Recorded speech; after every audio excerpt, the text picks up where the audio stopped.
Hey y'all, welcome back to Crime Time with Mal. Thank you so much for clicking on today's video as always, and thank you so much for your support. If you are new, my name is Mallori, or Mal, whatever you want to call me, and I do true crime videos here on YouTube, and I would love to have you stick around and subscribe to my channel if that's something you are interested in.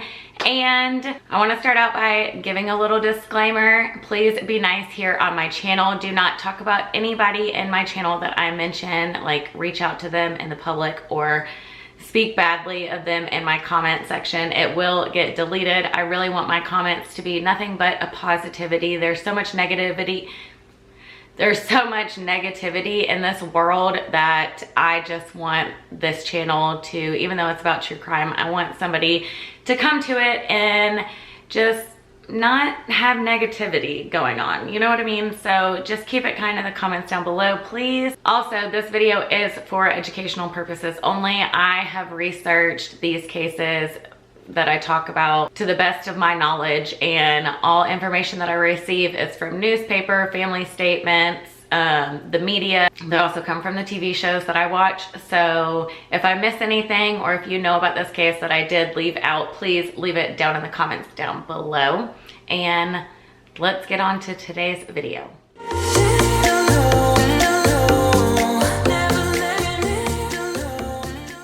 So today is a missing persons case, and I'm going to talk about a guy named Brandon Lawson. Brandon is from Coke County and lived in a small town in San Angelo, Texas. On August 8th, 2013, Brandon and his longtime girlfriend, they were actually high school sweethearts. Her name is Lawson, and her and Brandon have 4 children together. Now, just like any couple that has been together, I mean, I'm married people fight, couples fight, that's normal. You argue, you bicker. So they were arguing about the fact that Brandon was working 60 hours a week at this company called Renegade Oil Services.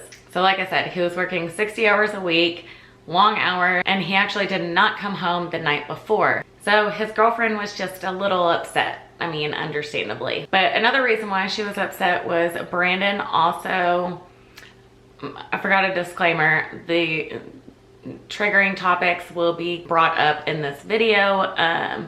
We will talk about DRUG use, so if that's going to hinder you in any type of way, please just click out on this video. Brandon had a on and off again addiction to the crystal, METH, and he actually recently relapsed not too long ago. So she was also worried about that. If you or anybody you know has had a drug problem, then you know that it's kind of typical for them to go on benders and maybe not hear from them for a little bit. So this made her nervous that, you know, he had a relapse or something again. So amongst this argument, Brandon decided he called his dad, Bradley, around 11:30 at night and asked if he could spend the night. Now, Bradley was kind of, you know, trying to talk him into staying at home. It's 3.5 hours away. It's almost midnight. He's tired from working so much. So he's just kind of like, you know, just cool off, take a drive, whatever, but just calm down. 11:30, amongst the argument, he called his dad. So at 11:53, Brandon leaves his home in San Angelo and starts driving towards his dad's house down Highway 67. Brandon then gets a call from his girlfriend Ladissa and says, "Hey, I'm worried about you. Just please don't drive all the way there." And, you know, just tries to talk him into turning around. She says, if you have to go somewhere and you don't want to come home, at least just go to your brother's house, which is only 5 miles away. So it was assumed that Brandon actually turned his then F-150 around and started heading north on Highway 277 to drive to his brother's Kyle's house. But he could have also just, you know, turned around, gone the other way, like a back road. He did have a warrant out for his arrest for a previous possession with intent to charge. So maybe he was, you know, going the other way to try to avoid main highways and take back roads to go to his dad's house, so he had less chance of coming in contact with the police. It's not really clear, but that would have been like a much significant longer route. So as Brandon is driving down the road, he looks down on his gas tank and realizes he's running out of gas, and his truck slowly starts to coast offside the road and ends up stopping. Now his truck is slightly inside like the lane, so he's just on the out, and obviously he ran out of gas, so he can't get in and move it. He was also about 30 minutes away from the nearest gas station, which was near Bront, Texas. So now Brandon is completely frustrated, and he calls his brother Kyle and tells him that he ran out of gas and he's on the side of the road, and he says, I need you to help me. Around 12:30 in the morning, frustrated Brandon calls his brother Kyle and says, hey, I ran out of gas. I need you to please come help me. Kyle also did say that he said it pretty panicky. I mean, I would be pretty panicked at 12:30. A truck runs out on the side of the road out of gas. And this is like in the middle of nowhere. So he also said that the things that Brandon was saying were not really even adding up. So after he's sitting there begging Kyle to hurry up and bring the gas tank, he also tells Kyle that 3 Hispanic men are chasing him out of town. And after hearing this, Kyle sadly thought that, you know, maybe he did relapse, hallucinating, and, you know, that is kind of common with those kind of drug addict users, because you're up for a long period of time and, you know, lack of sleep. But Brandon insisted to Kyle that he was just tired and he was not using again, and he needed to hurry up, please. So then Kyle called Brandon's girlfriend Ladissa, filled her in on what was going on, and said he needed a gas can, you know, to take to Brandon. So still kind of upset, Ladissa agreed and put the can on the front porch, but told Brandon, I'm not sure if she told Brandon if she told Kyle that her phone was going dead and she was gonna leave it in the truck, or if she just did it. But her phone was going dead, and Brandon took their only wall charger. So Ladissa had to put her phone in the truck and charge it that way. So it was left out of sight.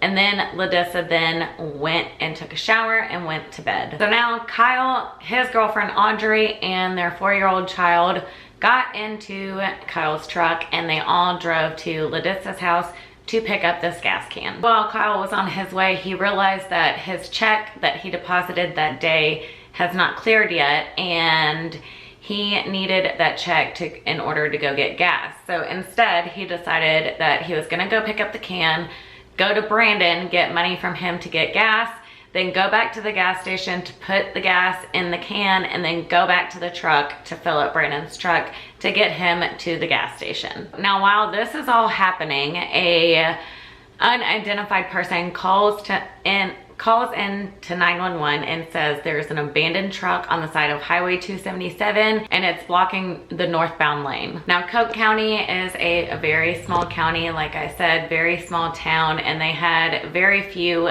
resources when it came to the police department. So at this time, the 911 dispatch calls were actually being answered from a nursing home in Robert Lee. So the dispatcher that answered that call from the random guy just assumed that the truck was abandoned because it ran out of gas. It's actually very common in that area. They reached out to Deputy Neal, who responded right away and went over to the truck. He responded right away. Now, this was not the only 911 call that was involving Brandon. Brandon himself actually called 911 also. And if I cannot find the transcript, then just type here on YouTube Brandon Lawson's 911 call, and there's plenty of videos that have it on there. And this actually was not known to the family until 3 days after Brandon disappeared, that, you know, he actually called 911. And Ladissa found this out through phone records through Brandon's phone. So at 12:50 a.m., Brandon called a different 911 operator, but still they were at a nursing home, Robert Lee location. But he sounds really frantic,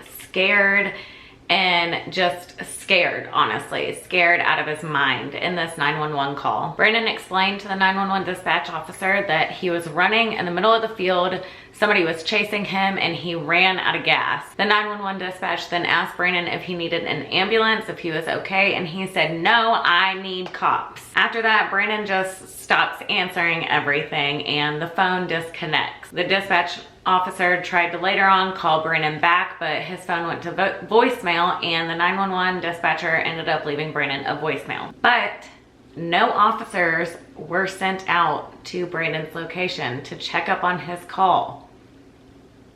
That's just, that they dropped the ball seriously on that one. Like, that is weird to me. So 1 minute after Brandon called 911, Kyle was trying to call Brandon. Brandon didn't answer, so Kyle left a voicemail. And Brandon wasn't able to answer then because he was actually trying to call Ladissa to let her know that, hey, I ran out of gas, I need help, I'm assuming. But again, Ladissa's phone is in her truck, so she's not getting any of these calls. She has no clue what is going on while she is snoozing away in her bed. So another minute later, Audrey, Kyle's girlfriend, then tries to call Brandon. He didn't answer, tries to call again, he doesn't answer. And then 2 minutes later, Kyle tries to call Brandon and he doesn't answer then either. At 12:57 in the morning, Brandon tries to call his neighbor to get a hold of her, assuming, you know, to wake up Alyssa or to call Alyssa to let her know what's going on. But no luck. Brandon's neighbor did not answer the phone. So Brandon hung up and called Kyle back. Brandon had a super poor connection, so actually his call never connected and never went through. He also tried again, and then on the third time he tried to call, it would not connect. So at 1:04 a.m., dispatch tries to call Brandon again, I believe, and just trying to get more information, and he does not answer the phone. So she left him a voicemail and tried to call back, and again, no answer from Brandon. 5 minutes later, Brandon called Kyle 3 times, and all 3 phone calls that Brandon tried to make did not connect because the signal was so bad out there. When Kyle pulled up behind his brother's truck on Highway 277 at 1:10 in the morning, he saw Deputy Neal standing beside Brandon's truck. Kyle and Audrey thought that if, you know, the officer left, that maybe Brandon would come out of hiding because he had the warrant out and he didn't want him to see him. So Audrey and Kyle drove off a little bit down the road so that their vehicle was no longer in sight of the police. Also, it is to be noted that Brandon's wallet, his keys, and his phone were not in his truck from what I have seen. So Kyle and Brandon finally got a hold of each other, and even though Brandon was nowhere to be seen, Kyle assumed that his brother was again just hiding out so the police wouldn't be able to see him. During this call, Brandon told Kyle, I can see you, I'm right here. Kyle told Deputy Neal that this was his brother's truck and he just came because his brother ran out of gas, and Brandon must have got tired waiting and started walking to the gas station to get gas, even with the poor quality service out there. After that conversation with Deputy Neal, Kyle tried to call Brandon 3 more times, and again, it did not connect. And then at 1:15, Brandon attempted to call Kyle 3 more times, but it failed to connect. A few moments later, Audrey then sends a text message to Brandon saying that the officers are still here, but she had no idea that Brandon actually called 911 to get help also. So after seeing Audrey try to text Brandon, Brandon called Audrey back, and even though the service kept going in and out, he told Audrey and Kyle that he was about 10 minutes down the road and was bleeding, and that's really all that Audrey and Kyle could hear because again, the cell phone service was going in and out and Brandon was cutting up really bad and couldn't make out what he was saying. So this is when Kyle decided that Brandon would be more likely to come out of hiding if he knew that the officers weren't there. So that's when Kyle decided to back away a little bit from the officer, and he backed away out of sight to where the officer was no longer in view of him. Kyle and Audrey waited for Brandon to come back around 30 to 45 minutes, but after not seeing Brandon and their 4-year-old was starving and exhausted at this point,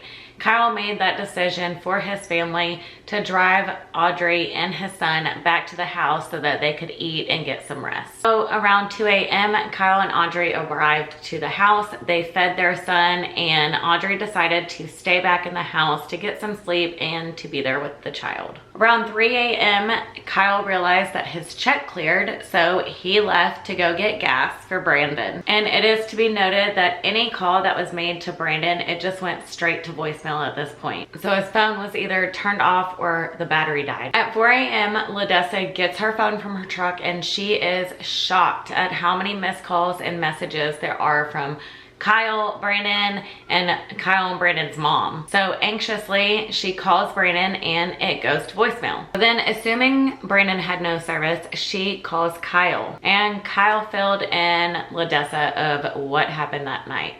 So now, assuming that Deputy Neal had left the scene, Kyle went back to Brandon's truck.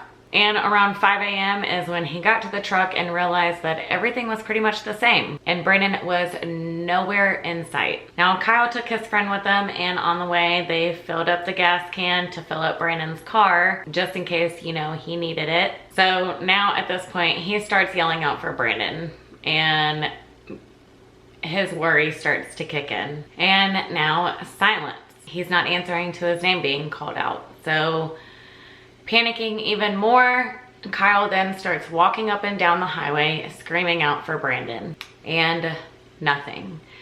At 8:30 a.m., Brandon's truck is then towed, and at 9 a.m., shocked, distressed, and I'm sure just completely confused, and just all sorts of emotions are running through this poor woman's head. She files a missing persons report at 9 a.m. The next day, on August 10th, Deputy Neal decides to do a search of his own. He starts searching that land that his truck was found in. Around that area is a bunch of vacation homes. So around that time, nobody was in their vacation home. So he was hoping he'd find something like any kind of disturbance, because if there was some disturbance, that it would probably be from Brandon himself. And sadly, Deputy Neal claimed that he found no evidence, nothing, no blood, no torn shirts or clothing or anything. And that's kind of weird to me, considering that Brandon was saying that he was bleeding. On August 11th, a search team again came together with cadaver dogs, infrared cameras, and pilots going through the air, and again, no evidence was found. So I'm not giving my opinion on this case because it just seems very touchy, and I just don't even want to get into it. But I do want to know what y'all think down below in the comments. I want to know if y'all have heard about this. I mean, what do y'all think? What happened? I do think it's weird that he just vanished, and I'm gonna say again, please don't leave any nasty, mean comments below about Brandon or anything. Everybody struggles with something, I feel like. So just because he was a recovering addict does not mean that he deserved to go missing, does not mean that he doesn't deserve to be found, and it does not mean that he deserved any of this to happen to him. He's still a person. Addicts are still people. They still have feelings. You know, nobody deserves something like that to be happened to them just because they struggle with addiction. And I definitely do think that the police department dropped the ball on this. I think they should have gotten everything together sooner. I think that they should have reported out to that 911 call that Brandon made sooner. And Brandon was also said to be trying to resolve this warrant going on. And he cashed in his 401k at the Renegade Oil Service because he was planning on starting a new job that following Monday. Ladessa said that she is not sure if he actually received that 401k money. And she also said that he got paid that night that he went missing and never touched that money, never touched any of his debit cards or anything. So the chance of him running away with no money, and also no money was withdrawn from the account. Coke County law enforcement repeatedly said that they do not think that any foul play was involved because they just found little to no evidence proving that there was anything involved. So sadly enough, it has become a now cold case. And because it was said that he had an addiction problem, the community didn't really seem to come together to help try to find Brandon, which absolutely breaks my heart. Like, it breaks my heart. And this was back in 2013. Like, we need to make these cold cases reoccurring. We need to try to figure out some sort of closure for this family. Like, their loved one is missing and they need to have something, because the unknown has got to be the worst and they just need to know something. Despite unanswered questions and a lack of just closure, the online community is devoted to trying to figure out something about this case, as well as outside investigators. If you know any information about this case, please, please, please contact the Coke County Sheriff's Department, 325-453-2717. And as always, if you like videos like this, it not only helps my channel out to give this video a thumbs up, but it helps to spread the word on these cold cases, missing person cases, unsolved cases, you know the drill. It helps spread out awareness. So I'd really appreciate it if you hit that thumbs up button. It would mean the world to me. And if you haven't already, go ahead and subscribe down below. Hit that red notification bell so you get notified every time I upload a video. And thank you so much for watching. As always, I appreciate it more than y'all know. I love y'all so, so, so much. Please be nice down in the comments below. And to everybody in general, just be a kind human. Open a door, give a smile. You never know, that could change somebody's day. So I love y'all. I'll see y'all in my next video. Bye.